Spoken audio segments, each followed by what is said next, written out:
ഞാൻ അങ്ങോട്ട് ചൊറിഞ്ഞിട്ട് അവൻ ഇങ്ങോട്ട് ഇടപെടുന്നില്ലല്ലോ. ചേച്ചി പറയാ വീട്ടിലാണെങ്കിൽ ഒരു അനക്കവും ഇല്ല. അത് വലിയ വിഷമായി കാണല്ലോ. ഇത് എന്ത് ചെയ്യുമെന്ന് പറയാം. ഇവനിത് ബുക്ക് വായിച്ച് ഇങ്ങനെയൊക്കെ ആവും കേട്ടോ. സാധാരണ പുസ്തകങ്ങൾ ആൾക്കാരെ മാറ്റാറുണ്ട്. അതൊക്കെ അങ്ങനെ വല്ലാത്തൊരു ചിന്തിക്കുകയും മാറ്റമായിപ്പോയി. ആ തരത്തിലുള്ള ആൾക്കാരാക്കി. യവനൊന്നും അങ്ങനെ യവനെ മാറണമെങ്കിൽ എന്നേ മാറണമായിരുന്നു.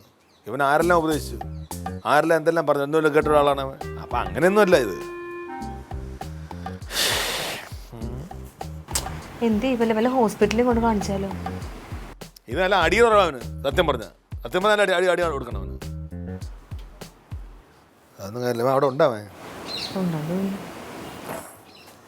ഇത് ചെയ്യും.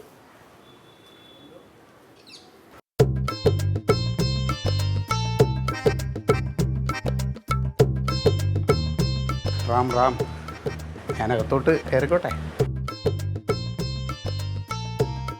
നിനക്ക് എന്താ, നിനക്ക് ഇവിടെ വരാനും പോകാനൊക്കെ ചോദിക്കണോ?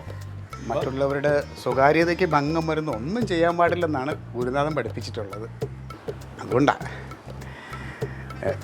ഞാനങ്ങോട്ട് ഇരുന്നോട്ടെ? വാ, ഇവിടെ വന്നിരിക്കേ.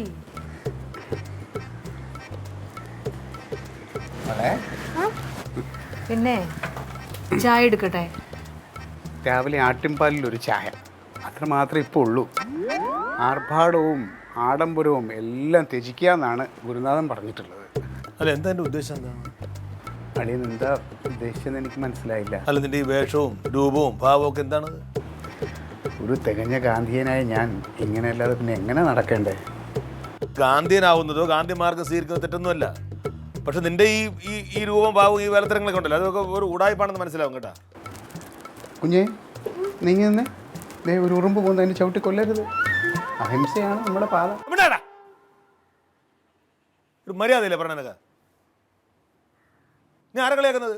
ഞാൻ വന്നത് തർക്കിക്കാനോ കലഹിക്കാനോ അല്ല, ചെയ്തു പോയ അപരാധങ്ങൾ മായ്ച്ചു കളയാൻ വേണ്ടിയിട്ടാണ്. ഗുരുനാഥൻ പറഞ്ഞിട്ടുണ്ട്, ഒരു കരണത്തടിച്ചാൽ മറുകരണവും കാണിച്ചു കൊടുക്കണം. അതുകൊണ്ട് അളിയൻ എന്നോട് ക്ഷമിക്കണം.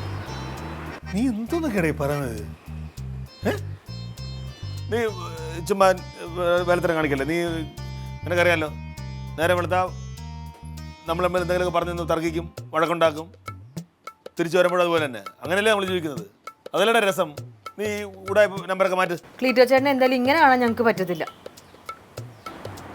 അതെ, ആട്ടുകല്ലിനും 500 രൂപയ്ക്കും വേണ്ടി തർക്കിക്കുന്ന ക്ലീറ്റസിനെ ഇനി നിങ്ങൾക്ക് കാണാൻ പറ്റില്ല.